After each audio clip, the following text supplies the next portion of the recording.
Hello friends, welcome back to my YouTube channel. எல்லோரும் எப்படி இருக்கீங்க? இன்றைக்கி ஒரு ஆரஞ்சு கலர் வெஹிக்கிளை வந்து நம்ம ரிவ்யூ பண்ண போகிறோம். பார்த்தாலே உங்களுக்கு தெரிஞ்சிருக்கும், ரோட்டில் இந்த வண்டி ஆரஞ்சு கலரில் ஒரு வண்டி பார்த்தீங்க அப்படின்னா அது வந்து சிம்பிள் ஒன் அல்ட்ராவாக தான் இருக்கும். ஸோ அந்த வண்டியை தான் நம்ம இன்றைக்கி ரிவ்யூ பண்ண போகிறோம். இதில் வந்து 2 ரிவ்யூவாக இருக்கும். ஃபஸ்ட்டு நம்ம இது இனிஷியல் ரிவ்யூவே நம்ம பண்ணல, வண்டியோட வாக் அரவுண்ட்லாம் நான் காமிக்கல. ஸோ இன்றைக்கி வண்டியோட வாக் அரவுண்ட் அண்ட் யூசர் இதை வந்து அனில் ப்ரோ தான் வாங்கியிருக்காரு. ஸோ ஒக்காயாவை பற்றி ஒரு வீடியோ ஒரு 2 வருஷத்துக்கு முன்னாடி நாங்கள் போட்டிருப்போம். 3 வருஷம் ஆகிடுச்சான். 3 வருஷத்துக்கு முன்னாடி போட்டிருப்போம். அந்த வண்டிக்கு அப்புறம் இந்த வண்டி வாங்கியிருக்காரு.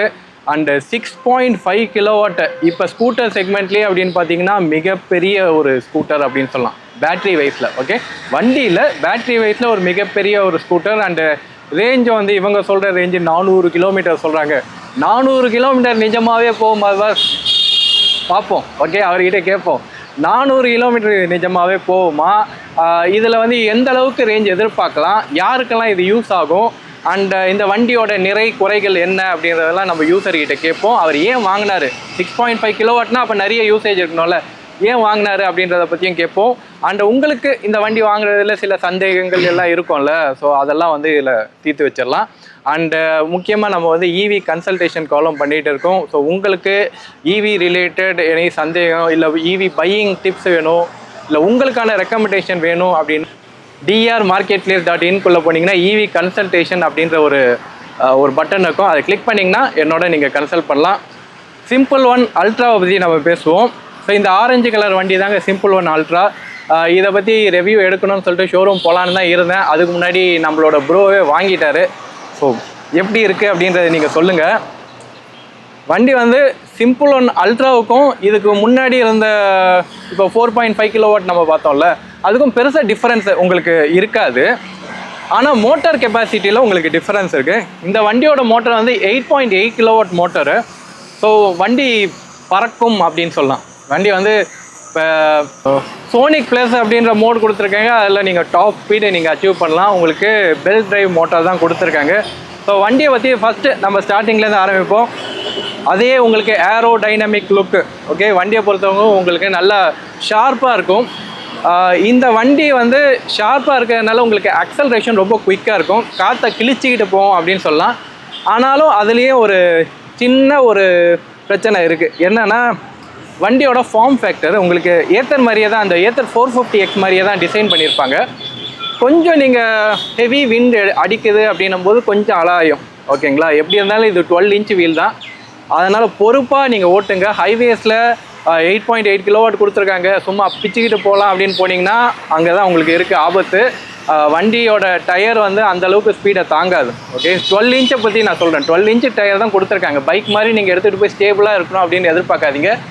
யூசர்கிட்டே நான் இதை பற்றி டிஸ்கஸ் பண்ணேன். நீங்கள் இதை யூசர் ரிவ்யூவில் என்ன சொல்கிறாரு அப்படின்றத நம்ம கேட்போம். ஸ்பீடாக போனால் என்ன ஆகும் அப்படின்றது. ஸோ வண்டி வந்து டாப் ஸ்பீட் ஒரு 105 110 வரைக்கும் கொடுத்துருக்காங்க. நான் கீழே போடுறேன். ஓகேங்களா, டாப் ஸ்பீட் போகலாம்.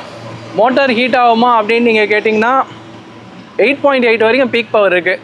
நீங்கள் ஒரு 5-6 கிலோவாட் வரைக்கும் நார்மலாக ஒரு 90 கிலோமீட்டர் ஸ்பீட் வரைக்கும் போனீங்க அப்படின்னா ஒன்றும் இருக்காது. நீங்கள் ரொம்ப டாப் ஸ்பீட்லேயே புஷ் பண்ணால் தான் உங்களுக்கு கொஞ்சம் அதில் வண்டி ஹீட் ஆகிறதுக்கான வாய்ப்புகள் இருக்குது.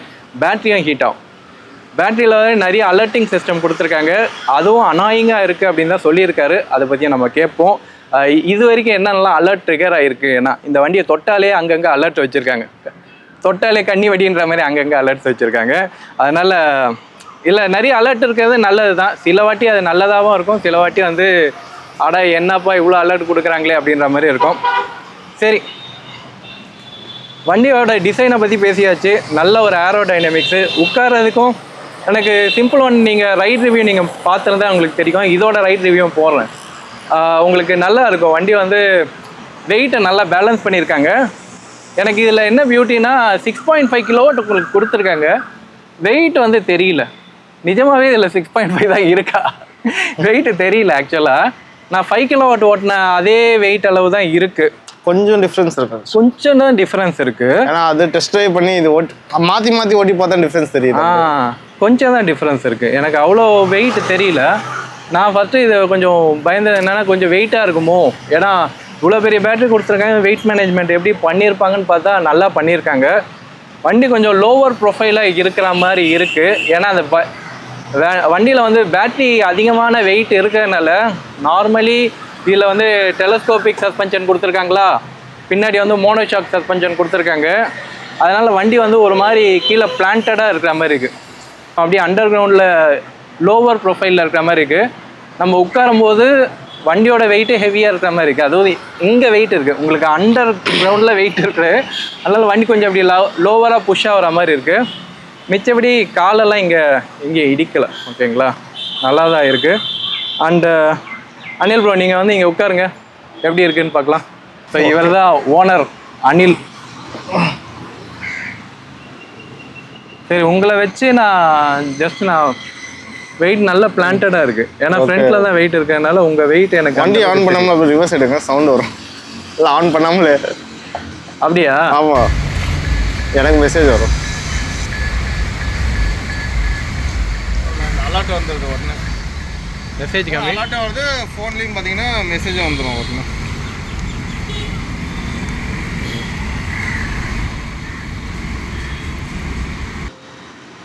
வண்டியில் ரிவர்ஸ் ஃபங்க்ஷனாலிட்டி இருக்குல்ல, ஜஸ்ட் நம்ம ஒரு வாட்டி ரிவர்ஸ் போட்டு பார்க்கலாமா? இதுதான் ரிவர்ஸில். ஆமாம், ரிவர்ஸ்.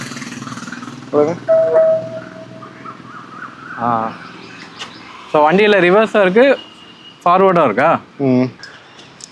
ஸோ இந்த வண்டியில் வந்து ஃபார்வேர்டு அப்படின்ற ஒரு ஆப்ஷன் இருக்குது. ஆனால் வண்டி ஃபார்வேர்டு போகாது. அதுக்கு பதில் நம்ம கில் ஸ்விட்சை பண்ணிட்டு வண்டியை வந்து நார்மல் டிரைவ் ரோட்டில் ஓட்டுற மாதிரி தான் இருக்கும். ஸோ அது மாதிரி சாஃப்ட்வேரில் சில பிரச்சனைகள் இருக்குது. அதை நம்ம லேட்டர் டிஸ்கஸ் பண்ணுவோம். ஓகேங்களா? ஸோ வண்டியோட உங்களுக்கு இட வசதி அப்படின்னு பார்க்கும்போது உங்களுக்கு இங்கே இதில் வந்து ஒரு 26 லிட்டர் உங்களுக்கு பூட் ஸ்பேஸ் கொடுத்துருக்காங்க. அண்டு உங்களுக்கு இந்த இடம் வந்து ஓரளவுக்கு ஒரு நார்மல் கம்யூட்டருக்கு தேவையான விஷயங்கள்லாம் இருக்குது. ஆனால் இதில் சிலிண்டர் வைக்க முடியுமா, பெரிய பெரிய பாட்டில் டேங்க்ஸ் எல்லாம் வைக்க முடியுமானா அதுக்கான ஸ்கூட்டர் கிடையாது. இன்னொன்று அது வைக்க வேணாம்னு சொல்லுவேன். ஏன்னா உங்களுக்கு ஃப்ரண்ட்டில் இங்கேயே பார்த்தீங்கன்னா வெயிட் ஃபுல்லாகவே இந்த ஏரியாலேயே வெயிட் ஃபுல்லாக இருக்குது. நீங்கள் இதை டம்ப் பண்ணுறீங்க அப்படின்னா உங்களுக்கு ஃப்ரண்ட் சஸ்பென்ஷன் அடி வாங்குறதுக்கான வாய்ப்புகள் ஏற்கனவே இருக்கும். ஏன்னா பேட்டரியோட ஸ்ட்ரெயினே இது ஆல்ரெடி உங்களுக்கு சஸ்பென்ஷனில் தான் போய் விழுவோம். நீங்கள் அது இல்லாமல் எக்ஸ்ட்ராவாக நீங்கள் வெயிட்ஸை நீங்கள் ஃப்ரண்ட்டில் அதிகமாக நீங்கள் கேரி பண்ணுறீங்க அப்படின்னா ஃப்ரண்ட்டு சஸ்பென்ஷனில் தான் அடி வாங்கும். அதனால் அது வேணாம் தான் அப்படின்னு நான் சொல்லுவேன். ஸோ மிச்சபடி நார்மல் கம்யூட்டுக்கு இப்போ ஒரு பேக் வைக்கிறீங்க, இல்லை தேவையான திங்ஸ் வைக்கிறீங்கன்னா இந்த டே டு டே கம்யூட்டுக்கு தேவையான விஷயங்கள் எல்லாமே இதில் வந்து சூட்டபுளாக இருக்கும் அப்படின்றது தான் நான் சொல்கிறது. குவாலிட்டி வைஸ் எல்லாமே வந்து fit and finish simple one கொஞ்சம் இம்ப்ரூவ் பண்ணி தான் இருக்காங்க.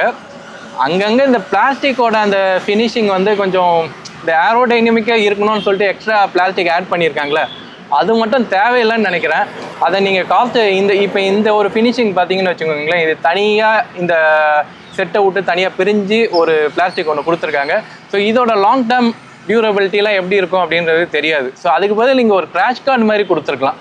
கொடுத்துருந்தா வண்டி ஏதாச்சும் உழுவுது அப்படின்னும் போது வண்டியோட பேனலில் டேமேஜ் பண்ணாமல் அதை ப்ரொடெக்ட் பண்ணுற மாதிரி ஏதாச்சும் ப்ரொடெக்டர் மாதிரி கொடுத்துருக்கலாம்.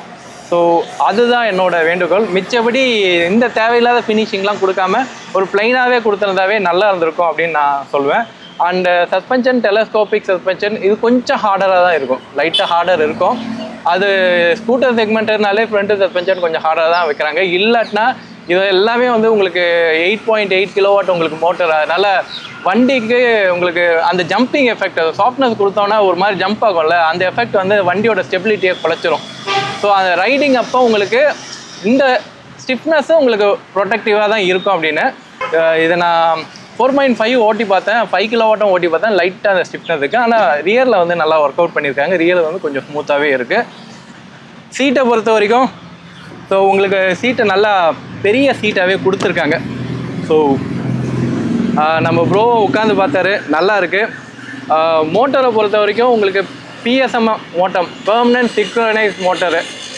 இது வந்து ரேர் எர்த் மெட்டல் ஃப்ரீயா அப்படின்னு கேட்டிங்கன்னா இல்லை, அது இல்லாமல் இருக்கிறது நல்லது தான். ஏன்னா அது அந்தளவுக்கு பவர்ஃபுல்லாக இருக்க மாட்டுது அப்படின்றது ஒரு கமெண்ட் இருக்குது. அதில் இன்னும் ஒர்க் பண்ணிகிட்டு இருக்காங்க, அந்த ஃபெரோ மேக்னெட்டில் ஒர்க் பண்ணிகிட்டு இருக்காங்க, இவங்களும் ஒர்க் பண்ணிகிட்டு இருக்காங்க. இப்போதைக்கு இது வந்து மேக்னெட்டு தான், பெர்மனன்ட் மேக்னெட் தான். ஸோ பவர்ஃபுல்லாக இருக்குது, மோட்டர் வந்து நல்லா பவர்ஃபுல்லாக இருக்குது. மிச்சபடி மோட்டர் வந்து நீங்கள் டே டு டே பர்பஸுக்கு உங்களுக்கு பெஸ்ட்டு ஃபிட்டாக இருக்கும். பேட்டரியை பற்றி கேட்பீங்க. பேட்டரி வந்து உங்களுக்கு லோவர் ஃப்ளோரில் தான் இருக்குது, இங்கே இருக்குது. அதனால் கிரவுண்ட் கிளியரன்ஸில் ஏதாச்சும் சேஞ்சஸ் இருக்குமா அப்படின்னு நீங்கள் கேட்பீங்க. கிரவுண்ட் கிளியரன்ஸை பொறுத்த வரைக்கும் உங்களுக்கு 178 அப்படின்ற மாதிரி சொல்கிறாங்க. நம்ம ஸ்பீட் பிரேக்கர் இருக்குது, செக் பண்ணிவிடுவோம் ஓகேங்களா, அது எந்த அளவுக்கு இருக்குது, ரியாலிட்டியோட கிரவுண்ட் கிளியரன்ஸ் எப்படி இருக்குது அப்படின்னு பார்ப்போம். மோஸ்ட்லி இடிக்காது அப்படின்றது தான் பார்ப்போம், அதை செக் பண்ணி பார்த்தா நமக்கு தெரியும். அண்டு இங்கே இந்த பேட்டரி வந்து ஸ்ப்ளிட்டடாக கொடுத்துருக்காங்க. 6.5 மொத்தமாக கீழே கொடுக்கல, ஏன்னா கண்டிப்பாக இடிக்கும். ஸோ இங்கே கொஞ்சமோ கொடுத்துருக்காங்க. அதனால தான் பூட் ஸ்பேஸில் கொஞ்சம் காம்ப்ரமைஸ் ஆகிடுச்சு. பூட் ஸ்பேஸ் வந்து நார்மல் 30 லிட்டர், இதில் வந்து 26 லிட்டர் தான் இருக்குது. ஸோ அந்த ஒரு காம்ப்ரமைஸ் இருக்குது. ஸோ இங்கே பாட்டில் ஹோல்டர்லாம் எதுவும் இல்லை, உங்களுக்கு ஏதாச்சும் சின்ன கீ ஏதாச்சும் வச்சுக்கலாம். ஓகே, மிச்சப்படி ப்ராக்டிக்கலி அப்படின்னு பார்த்தீங்கன்னா நல்ல வயபிள் ஸ்கூட்டர் தான். இங்கே கிரிப்பு ஹோல்டு வந்து நல்லாவே கொடுத்துருக்காங்க. இது மெட்டல் தானே? மெட்டல் தான், மெட்டல் தான். சீட்டும் நல்லா தான் இருக்குது. குஷன் எப்படி இருக்குன்னு பார்ப்போமா? அண்டு உங்களுக்கு இதில் வந்து 7 இன்ச் டிஸ்பிளே கொடுத்துருக்காங்க. இதில் மோட்ஸு, இந்த சுவிட்சோட குவாலிட்டி எல்லாம் வந்து நான் முன்னாடி அந்த ஓனர்ஷிப்பில் சொன்னாங்களே நோ சேஞ்ச், அதே சுவிட்சு தான், அதே ஹார்ட்னஸ் வந்து என்னால் ஃபீல் பண்ண முடியுது. உங்களுக்கு லெஃப்ட் ரைட் இண்டிகேட்டர் போடும்போது கொஞ்சம் ஹார்ட்னஸ் ஃபீல் பண்ண முடியுது. அண்டு இதில் இருக்கிற அந்த ஹாரன் சுவிட்சும் அதே தான். ஏன்னா 4.5ல் அண்ட் 5 கிலோவாட் மாடல்லையும் யூசர் வந்து இந்த ஹார்னை பற்றி சொல்லியுமே 6.5 இந்த அல்ட்ரா இப்போ தான் லான்ச் பண்ணாங்க. ஆனால் அதே ஸ்பேர் பார்ட்ஸ் தான் யூஸ் பண்ணியிருக்காங்க.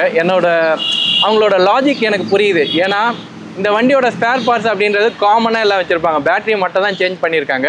ஸோ லாஜிக் படி பார்த்தீங்கன்னா இவங்க எல்லாம் வந்து மாஸ் ப்ரொடெக்ஷனில் பண்ணிட்டு பேட்டரி மட்டும் சேஞ்ச் பண்ணி கொடுக்குறாங்க, அண்ட் பேனல் மட்டும் சேஞ்ச் பண்ணி கொடுக்குறாங்க. ஸோ அதனால் உங்களுக்கு எல்லாம் அதே சுவிட்சு தான் வருது. மிச்சபடி சுவிட்சில் ப்ரீவியஸ் ஓனர் என்ன இஷ்யூ சொன்னாங்களோ அதே சுவிட்ச் இஷ்யூ இதுலேயும் கண்டினியூ ஆகுது. அண்டு ஆக்சலரேஷனை பற்றி ரியல் டைமில் ஏதாச்சும் ப்ராப்ளம் இருக்கா, சாஃப்ட்வேர் கிளிச் எல்லாம் வந்து தொடர் கதையாக இருக்கா அப்படின்றதெல்லாம் நம்ம யூசர்கிட்டே சொல்லுவோம். ஒரு சின்ன விஷயம், இதில் வந்து அந்த 7 இன்ச் டிஸ்பிளே நாங்கள் கொஞ்ச நேரம் தான் ஆன் பண்ணி வச்சோம். இப்போயுமே பார்த்தீங்கன்னா அது ஒரு மாதிரி வார்மாகவே தான் இருக்குது, அது ஒரு மாதிரி சூடாகவே தான் இருக்குது.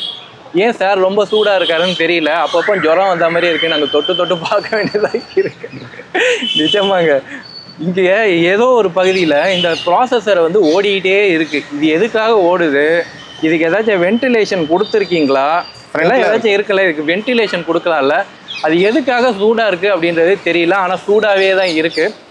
இந்த சூடுனால கிளிச்சஸ் ஏதாச்சும் இருக்கா, இல்லை சாஃப்ட்வேர் வந்து ஸ்லோவாக இருக்கா அப்படின்றத நம்ம தம்பிக்கிட்டே கேட்போம் ஓகேங்களா. மிச்சப்படி எல்லாமே எனக்கு பிரேக்கிங்லாம் வந்து சாலிட் ட்விஸ்டாக இருக்குது. அது நான் வந்து ரைடிங் ரிவ்யூவில் நான் காமிக்கிறேன். சும்மா அப்படி போயிட்டு நீங்கள் ஹையர் மோடு, ஏர் மோடுக்கு மேலே என்ன இருக்குது, சோனிக் மோட்லலாம் போயிட்டு நம்ம பிரேக் பண்ணோன்னா அப்படியே ரொம்ப கிறிஸ்பாக இருக்குது, பிரேக்கிங் எஃபெக்ட்டுமே மாறுது. அந்த ரீஜன் பற்றியெல்லாம் நம்ம பேசுவோம். ஏன்னா இதில் ரீஜனை வந்து நம்ம ஆஃபும் பண்ணலாம், ஆனும் பண்ணலாம். ஆஃப் பண்ண முடியும், ஆஃப் பண்ண முடியாது. 1 2 3 4 தான் இருக்குது. எனக்கு பிடிக்காது ரீஜன் மாடல். ரீஜன் மோடு இவருக்கும் பிடிக்கலையா? சரி, உங்களுக்கு பிடிக்குமா? ரீஜன் மோடு எனக்கு பிடிச்சது தான், ஆனால் அது வண்டிக்கு ஏற்ற மாதிரி. நான் இது வண்டி ஓட்டிட்டு நான் சொல்கிறேன். சரி, இப்போ நம்ம வந்து நம்மளோட அனில் ப்ரோவை கூப்பிடுவோம்.